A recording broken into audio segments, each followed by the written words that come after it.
بالنور واسعدتنا يا شهري كل حالة أحييت أرواحنا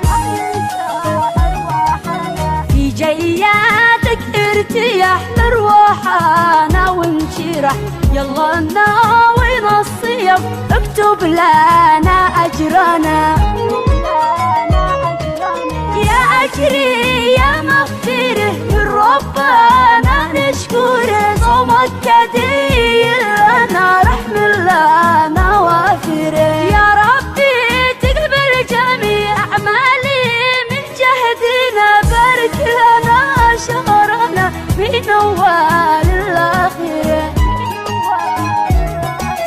صيامك مع القيام سكينة